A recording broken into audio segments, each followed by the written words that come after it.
Russian President Vladimir Putin's military relied on missile troops and artillery to bludgeon their way past Ukraine's defenses. The war began with giant barrages of artillery fire, howitzers, rockets, and missiles aimed at leveling Ukrainian forward positions and decapitating its command centers before Russian tanks and troops moved in. Estimates suggest that 1,100 missiles hit Ukraine in just 10 days of the war. Early this month, Russia was estimated to be still firing 20,000 artillery rounds per day to Ukraine's 4,000 to 7,000 rates of fire, not seen since the Korean War of 1952.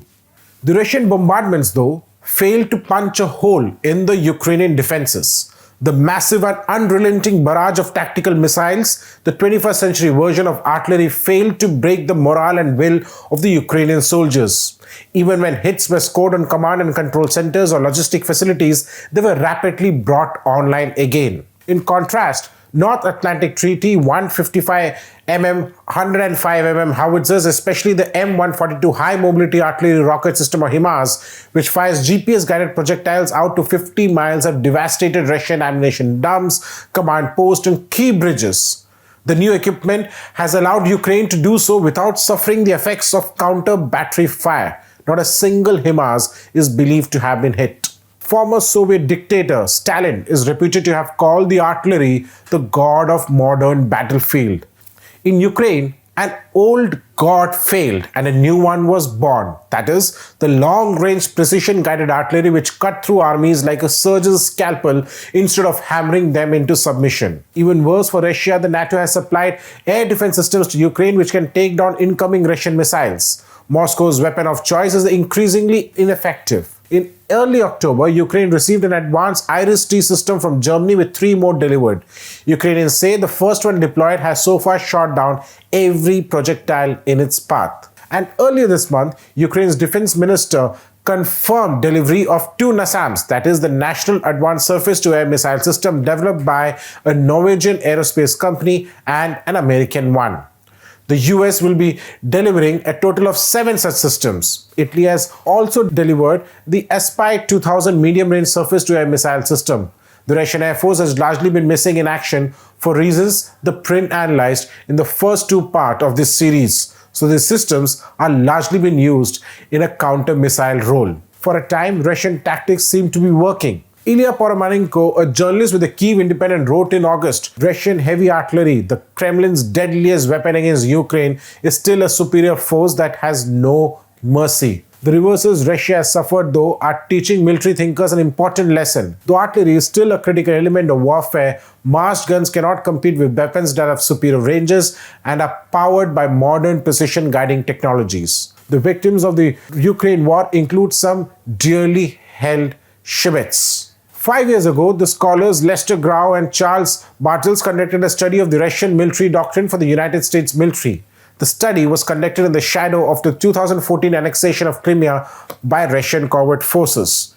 Even though the elite special forces would continue to play a key role in such operations, both experts explained that the Russian military was also rethinking how it would fight conventional wars against NATO forces. For one, Russia began investing heavily in precision-guided systems. Russians believed that NATO would enjoy air superiority in any future war, so rightly designed the highly accurate 9K-720 Iskander missile to compensate. The Iskander was built to evade sophisticated anti-missile defenses and to deliver its payload with accuracy even GPS signals were jammed. Russia also developed the Kinzhal hypersonic missile to penetrate Western missile defenses and has now used it in limited numbers in Ukraine. Russia also invested heavily in more advanced artillery like the 2S-35 or the 155mm self-propelled howitzers capable of firing 16 rounds a minute, the equivalent of an entire battery of older guns. The Uragan M1 tube artillery system was also developed into a new family of systems allowing for firing more rapidly. Like many other militaries, Russia has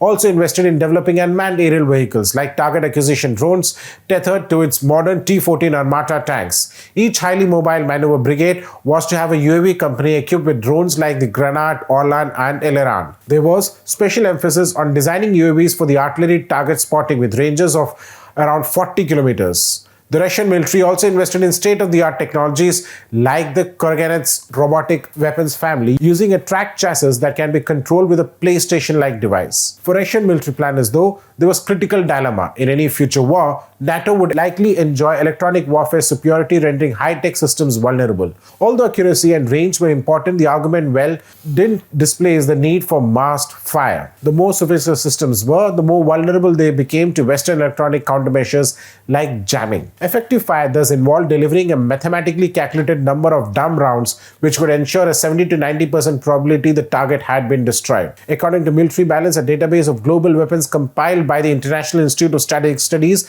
in 2022, Russia had 4,894 artillery pieces, nearly half of which were self-propelled. Whereas Western militaries increasingly use artillery to launch precision strikes against enemy positions, the Russian army still values large-scale area bombardments with overwhelmingly volumes of firepower, especially from deadly multiple rocket launcher systems such as the BM-30 Smerch, one US assessment notes.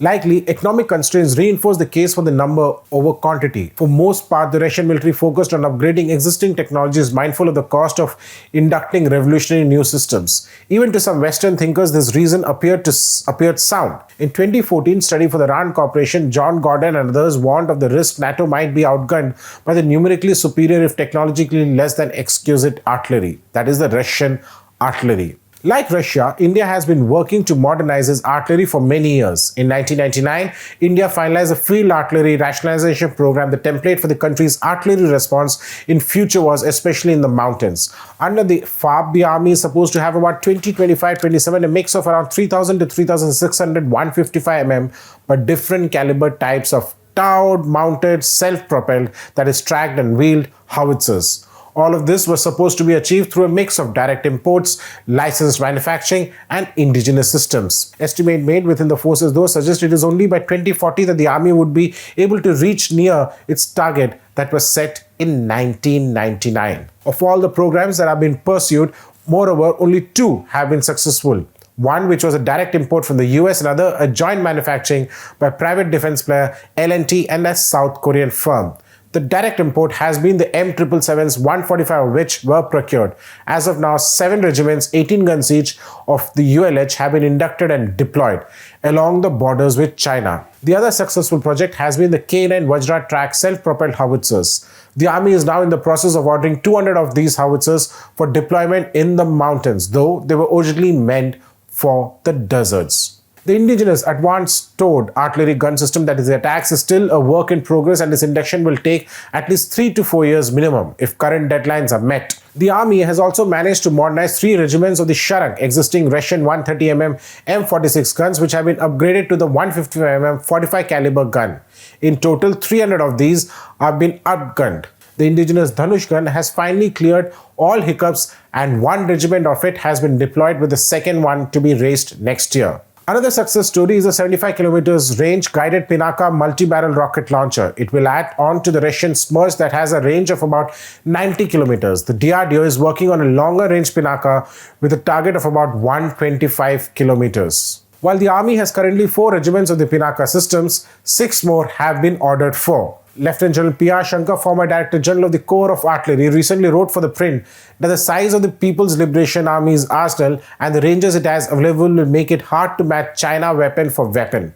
Terrain imposes inexorable restraints of mobility on the Indian side of the LAC, making the deployment of heavy weapons complex, he said. This would suggest missiles might play an important role in India's future arsenal, but the challenges in developing it aren't small. An assessment by the US military concluded that PLA's Army Air Force has the largest ground-based missile force in the world, with over 2,200 conventionally armed ballistic and cruise missiles, and with enough of anti-ship missiles to attack every US surface combatant vessel in the South China Sea, with enough firepower to overcome each ship's missile defense.